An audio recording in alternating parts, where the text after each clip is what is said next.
Isso. Muito obrigado. Tá? Então, os casos de pesquisa, tá? Então, o primeiro deles, já aplicando aquela lógica que eu falei do uso da modelagem em BIM, né? Com o plugin que vai fazer a simulação, né, termoenergética. Então, nessa dissertação, essa minha aluna conseguiu montar, né, esse artefato para desenvolver uma CVE, tá? Utilizando para avaliação da parte operacional o próprio Energy Plus. Tá?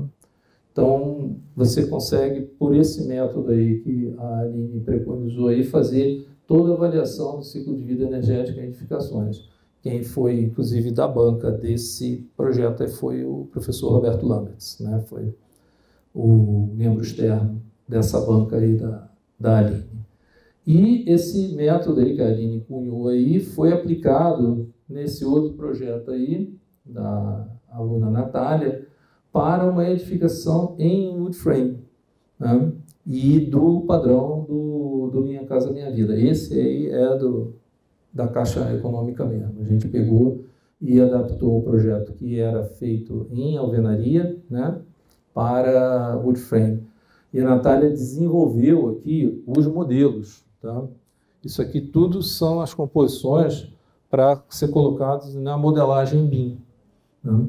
Então, você tem as partes ali, tá vendo, mais ou menos separadas ali, a cobertura, o frame, a base, tudo isso daí são modelos constituídos em separado, que você monta para fazer a avaliação. E aí, nesse trabalho, tem o ciclo de vida completo da edificação em wood frame, né, a partir, né, da modelagem BIM e com a simulação termoenergética na parte operacional.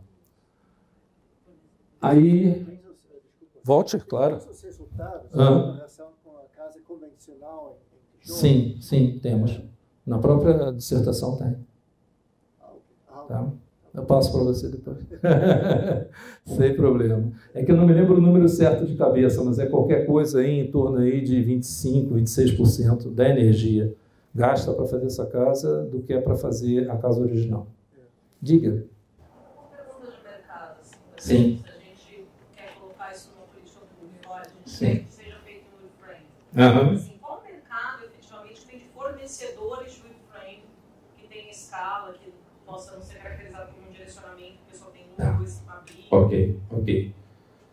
Eu também não vou te dar uma resposta completa, né? Mas, por exemplo, no Paraná e no Rio Grande do Sul, esse problema, digamos assim, não é que ele não exista, mas é bem encaminhado.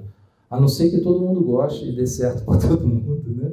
E, sei lá, se a gente tiver que reverter um mercado inteiro, e evidentemente isso não vai acontecer de uma hora para outra. Em termos de ter escala mesmo, né? No Sul, a gente sabe que sim, é um pouco mais, sim. porque tem uma tradição em edificação de madeira, né? Mas, assim, é muito raro você ver Sudeste. É que essa nova onda, vamos chamar assim, né, do wood frame, não é para o mesmo pessoal que usava a casa de madeira em outros tempos. Na verdade, a tendência é você usar a edificação em painéis. Entende?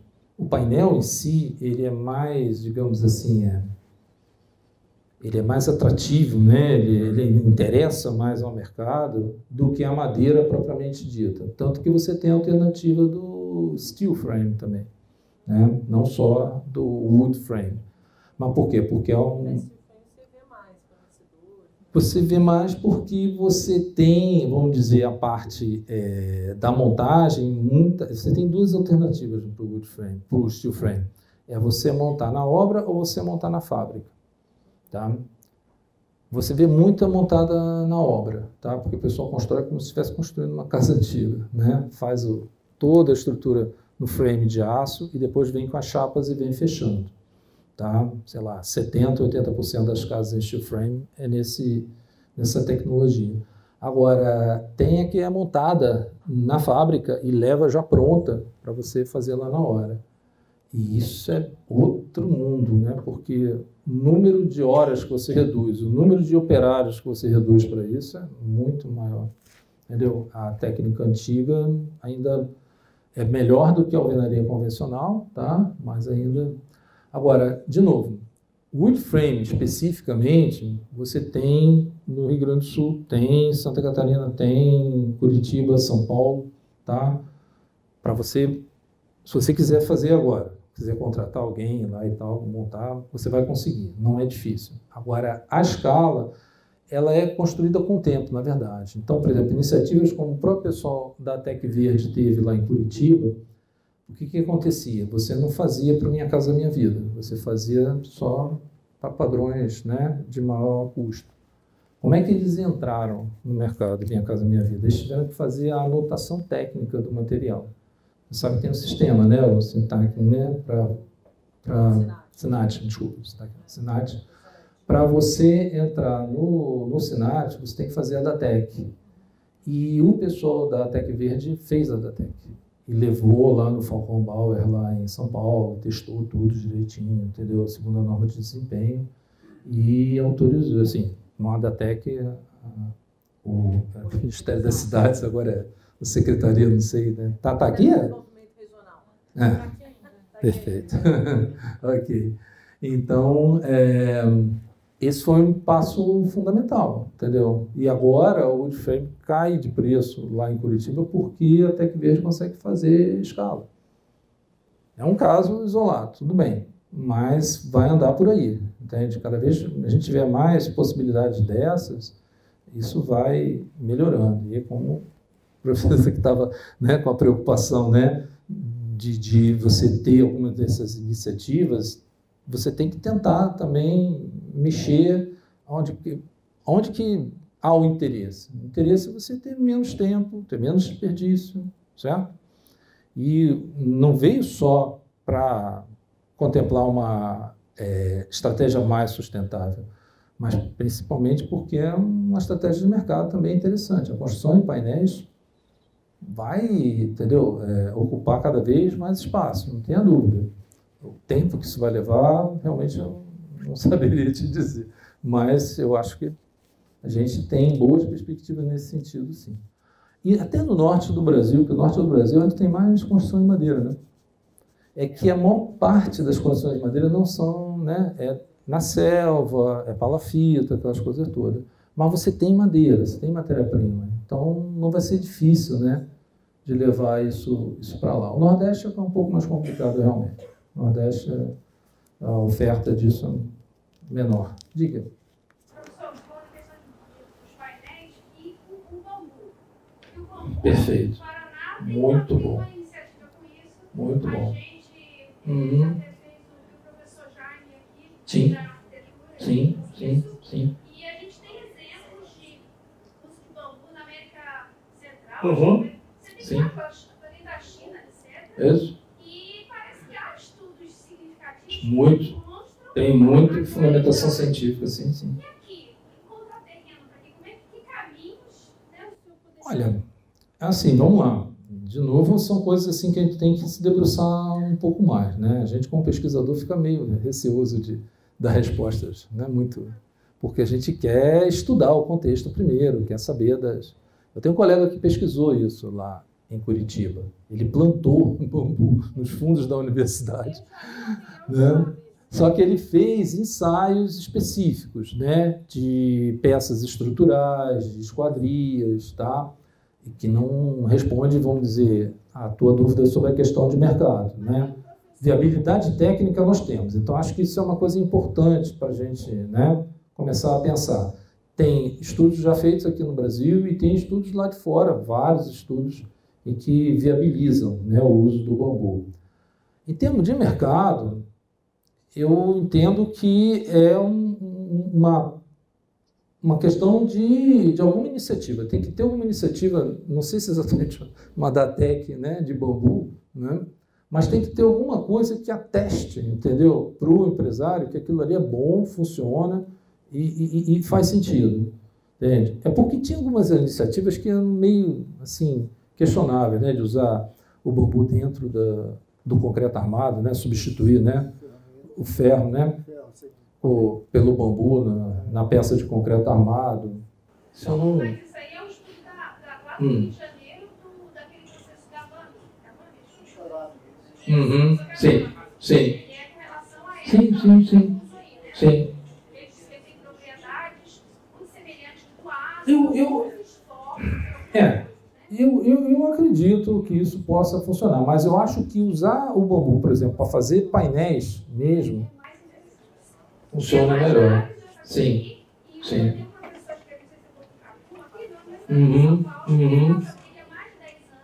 Sim.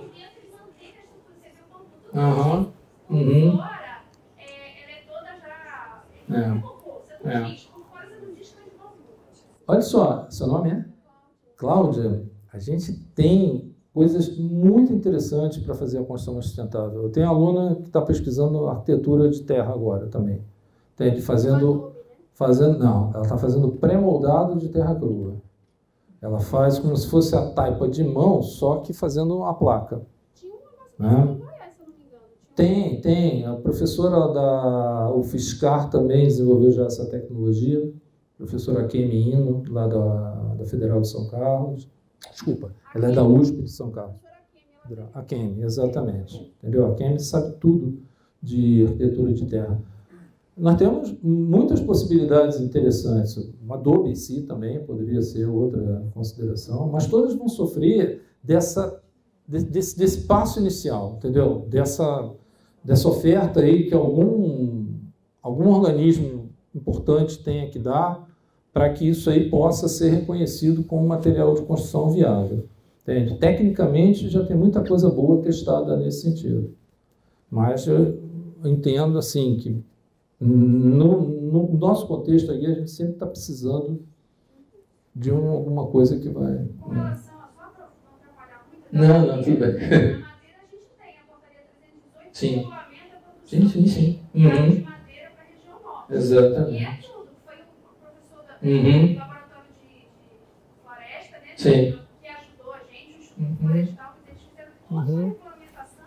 Como é que madeira, como é que eu vou usar para fazer o telhado, os painéis, tudinho. Então a gente tem essa uma regulamentação. Mas esse pulso econômico aí, a gente tem que ser criativo. A gente tem que entender uma forma aí que vá fazer com que o mercado absorva isso, entendeu? E entre numa rotina, né, de uso aí, como o wood frame está entrando. Tá? A gente está conseguindo mexer de alguma forma com isso daí. Deixa eu passar rapidinho aqui. Oi? Você precisa ter uma grau. Isso. Não tem dúvida. Diga. Container. Sim.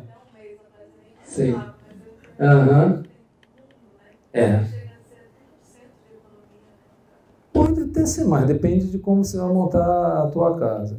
A questão do container é a seguinte, lá em Curitiba tem umas 3 ou 4 empresas que adaptam container para moradia, né? Eles fazem não só a casa prontinha, ou eles preparam o container de modo que você possa encaixar com outros containers e fazer uma edificação maior e tal, né? Não tenho nenhuma restrição quanto a isso. Só que como o container não foi projetado especificamente para isso, você tem que fazer algumas adaptações importantes, tá? E que podem elevar, não digo o custo, né, em si, mas principalmente a questão de manutenção. Tem muitas dúvidas ainda se isso vai, né, se manter, porque, veja bem, não tem nenhum isolamento térmico, né, o container. Então você tem que criar toda a estrutura de isolamento térmico. Tem projeto, inclusive, de uso de telhado verde no container. Tem coisas bem interessantes, né, que podem ser aproveitadas. Eu acho que se deva dar uma atenção nisso exatamente para tentar até aproveitar, né, esse material que acaba virando realmente um resíduo complicado, né, de você mexer. Mas tem custos para você fazer isso daí. E tem essa questão da adaptação, principalmente do conforto ambiental. Você tem que botar proteção também lateral, tem que ter um isolamento térmico ali, porque aquilo esquenta muito rápido, ou esfria muito rápido, né? Dependendo da condição. Tá? Mas eu nunca vi nenhum estudo assim, sobre, digamos assim, o estoque que a gente tivesse, né, de container que pudesse ser aproveitado, né, e até que nível isso daí poderia ser importante, né? pudesse ser uma solução importante.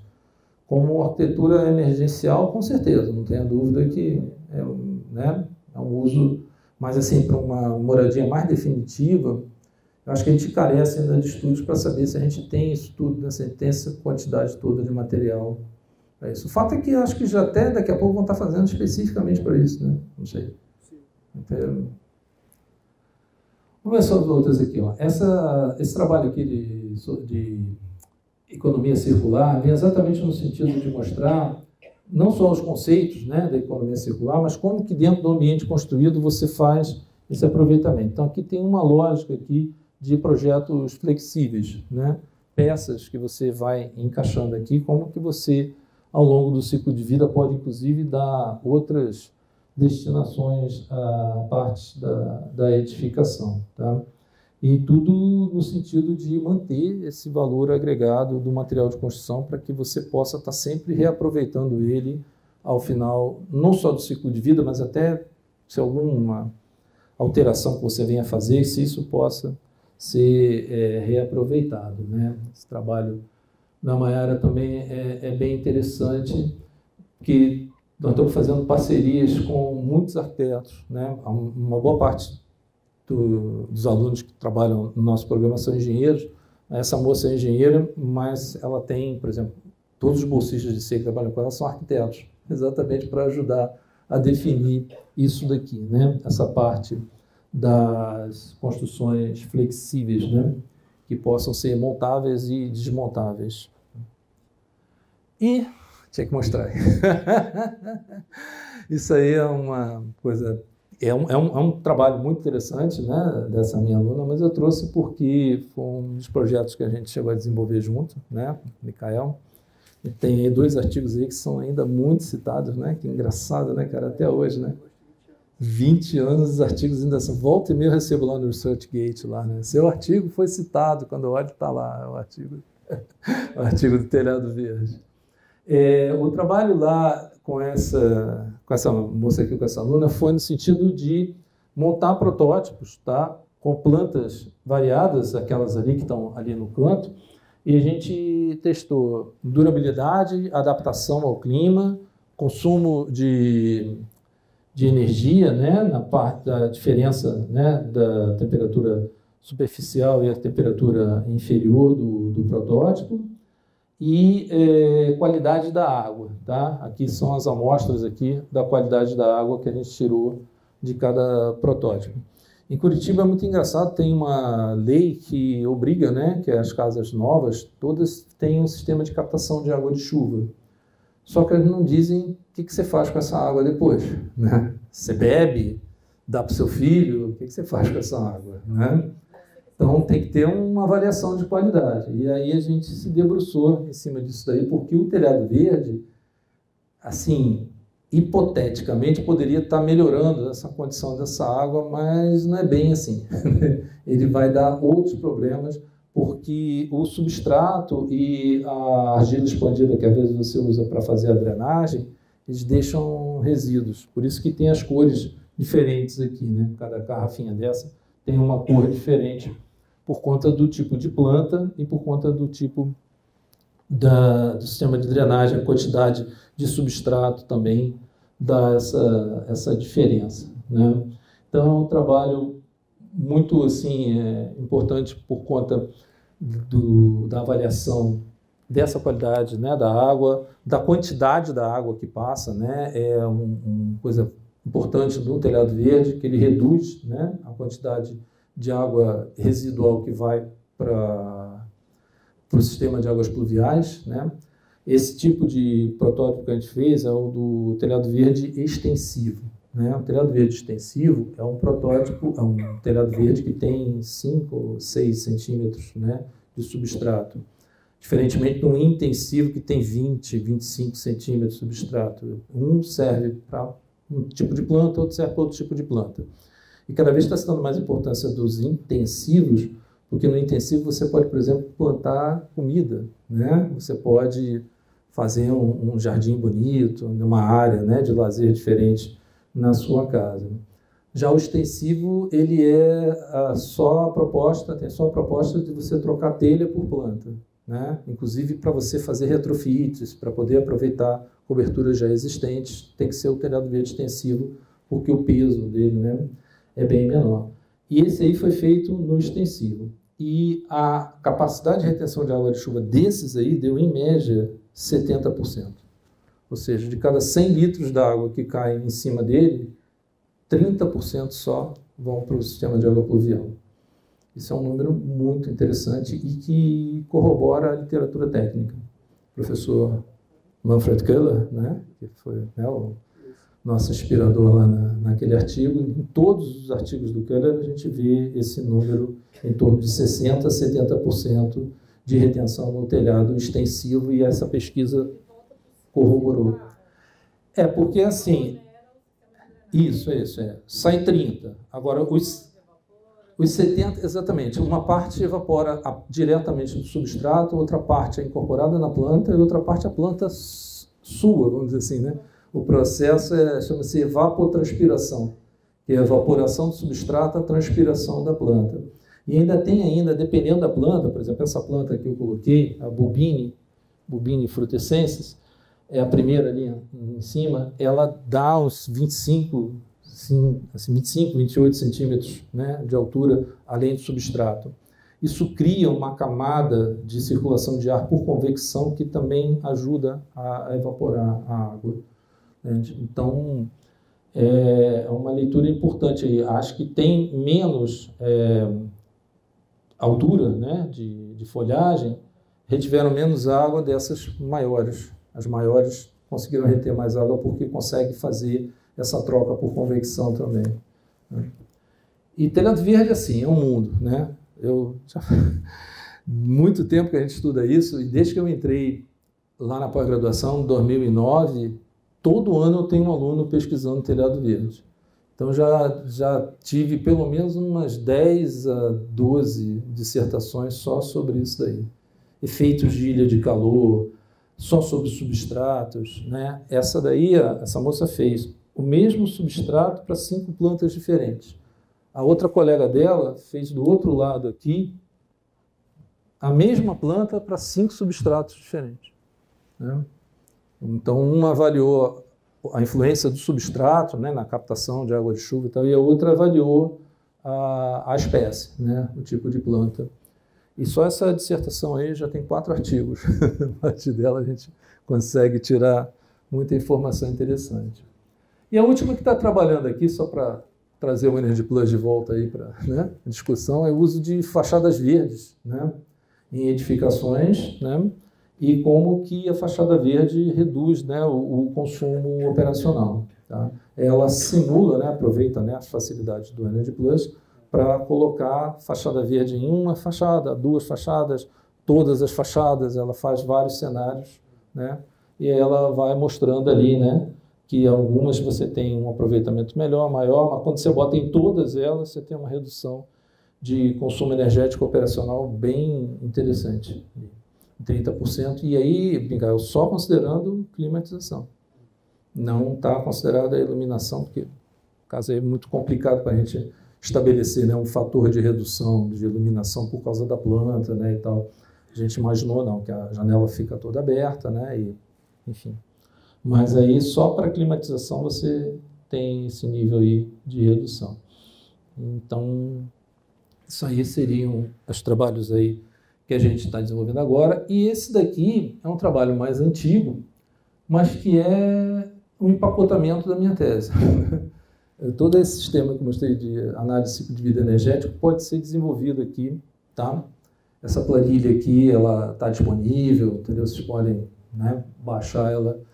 E com a relação dos quantitativos aqui e o volume, né, que é usado na edificação, a gente consegue calcular para cada fase, né, do ciclo de vida energético. Cada coluninha dessa é uma fase do ciclo de vida, e a gente faz ali o cálculo ao final do ciclo de vida total da edificação. Ela, aparentemente, assim, parece um negócio complexo, mas não. A única coisa que você tem que fazer é preencher isso daqui numa planilha chamada inventário. no que você coloca isso daqui lá no inventário, todos esses cálculos são feitos automaticamente. Tá? Já está tudo linkado uma com a outra para fazer. Por exemplo, aqui já vem com os dados de energia embutida, né, para cada material, os fatores aqui para transporte, os fatores de desperdício. Então é só você preencher o inventário original com a sua edificação, com os seus quantitativos de material, a planilha já transforma e já joga para calcular, né, o consumo de energia ao final do ciclo de vida energético da edificação. Quando eu fiz, nossa, não me lembro quanto tempo precisei para montar minhas planilhas e tal. E com esse modelinho aí que as meninas fizeram aí, já está tudo linkado, né, pré-automatizado. Só precisa de uma roupagem assim mais bonitinha e tal, não tem um visual muito, né? Mas faz as contas direitinho aí, dá para a gente fazer uma avaliação bem rápida, né? Eu tenho ali a planilha aqui, tá, mas só se depois a gente puder olhar, porque aqui talvez demorasse para a gente ficar passando, né, a planilha toda. Diga. Chamado OPINAR, acho que já vai ver o documento por isso, uma proposta de colocar dentro das metas de clima uma questão de edifícios carbono zero. Carbono zero, sim. Né? Olhando aquela planilha que você apresentou, né? No começo me parece que nenhum daqueles materiais que a gente utiliza, nada estaria dentro deste conceito de carbono zero. A maior parte, mas vamos lá, só te dar um panorama. A maior parte dessas pesquisas que visam o carbono zero está lidando com energia operacional e não energia embutida. Tá? Energia depois que a casa está pronta, o uso da edificação. Tá certo?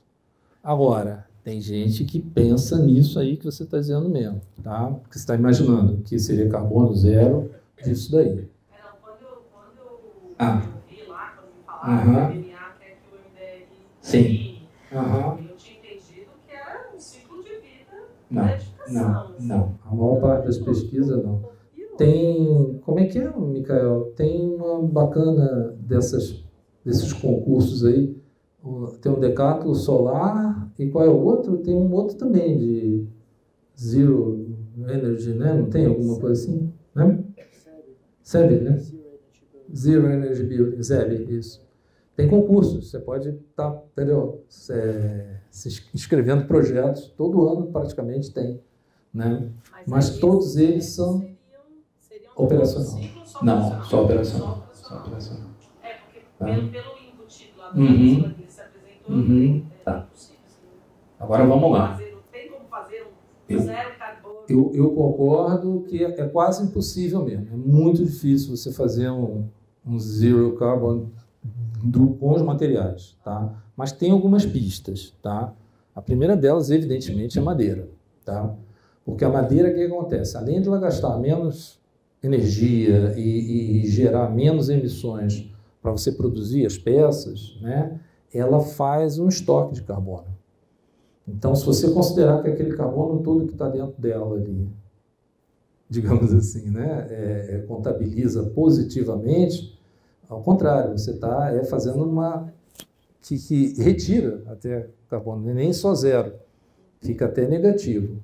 Mas aí vai ficar muito específico para essa questão de madeira. Mas, tirando a madeira, sem você imaginar... Pegando a madeira, você vai ter complementações. A edificação não é madeira pura, né? Madeira, bambu, dá para fazer. Olha, eu não sei, impossível não é, mas não vai ser talvez uma casa tão confortável assim. Eu concordo contigo que vai ter limitações de conforto. Mas eu acho assim, a gente tem que ir tentando compor as coisas, tem que criar alternativas, tá certo? Então você pode ter um caminho por aí, mas você tem, por exemplo, o Adobe.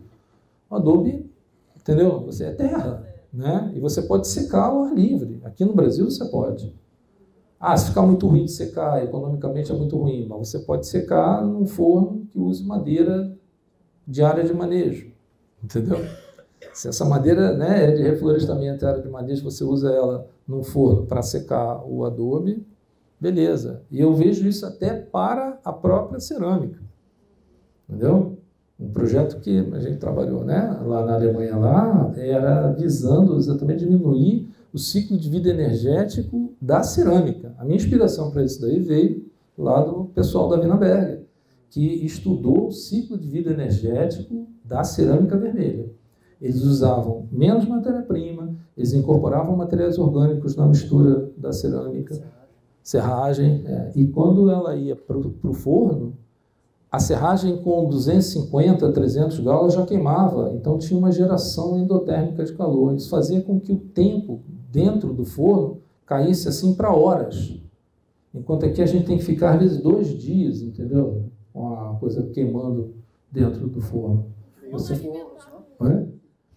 Sim, aí outra parte do ciclo de vida, que aí eu estou falando só do pré-operacional, ela gastando menos energia para ser feita.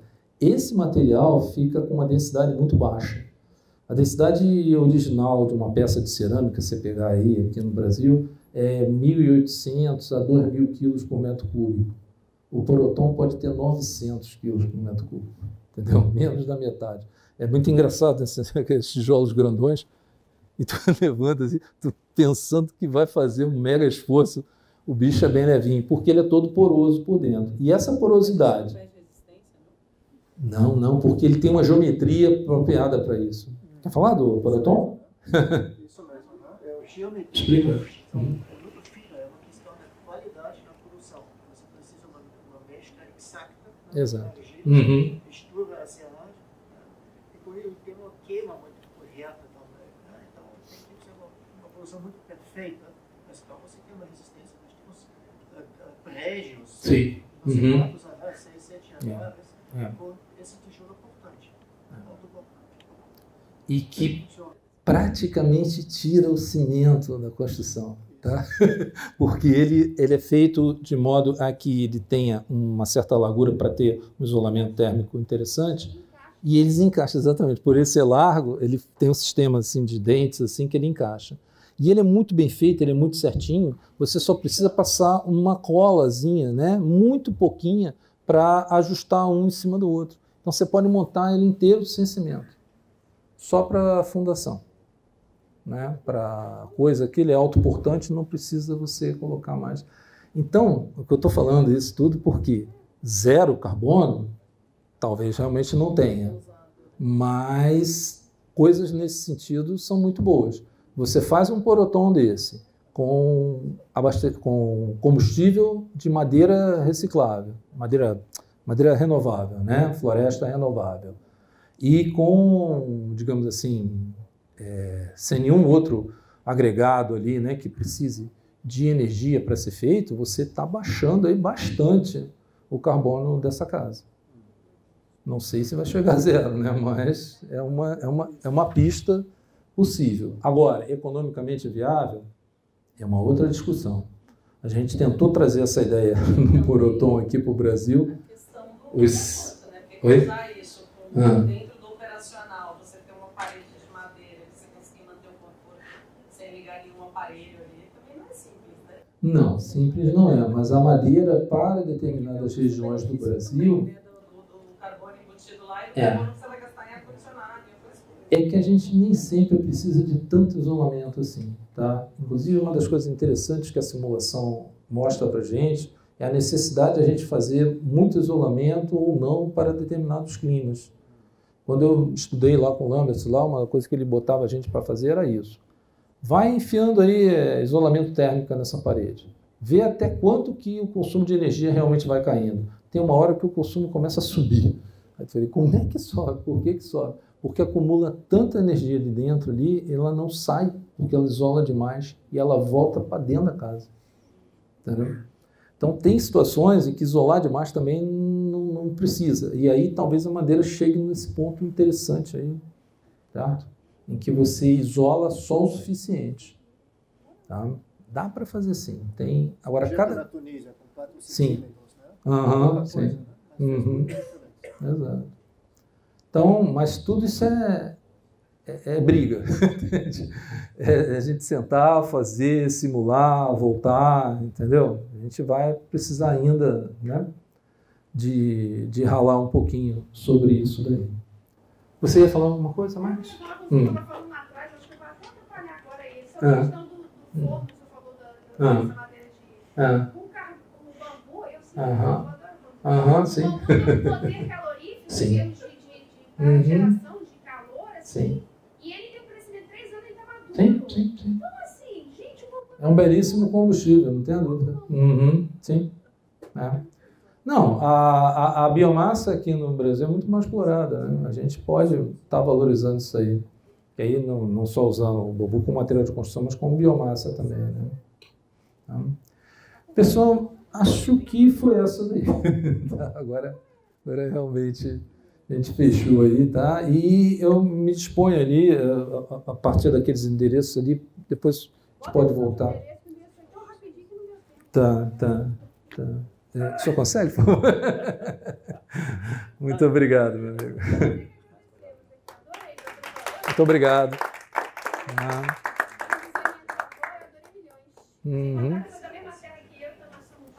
Ah, é?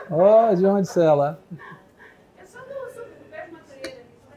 Eu sou da ilha. Então, aí eu estudei fusão. Isso. Peguei muita carona pra ir pra...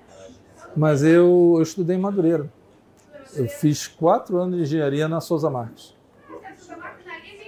Eu falo Madureira, Campinho, já é Campinho. Tá aí, pessoal, tá? Então fiquem à vontade aí, outras dúvidas, tá? Qualquer outra coisa que eu possa ajudar. Algum desses materiais, se quiserem, também disponibilizo. Tá? Tá. E olha só, outras coisas legais para vocês olharem também. O site do LabE tem coisas muito legais, tá? Acompanhem o site do LabE que vale a pena. E olha o site do nosso programa por conta das outras dissertações. De repente vocês encontram coisas que interessem também, porque além de mim tem o professor Luiz Schmidt, que também orienta nessa área de sustentabilidade. Tá? Então, ali dentro você pode achar trabalhos bem legais, artigos bem legais sobre edificações mais sustentáveis. Né? Pelo menos tentativas de. Tá bom? Obrigado aí, pessoal, tá? Coisa. Obrigado a você, meu coitado. Fica aí.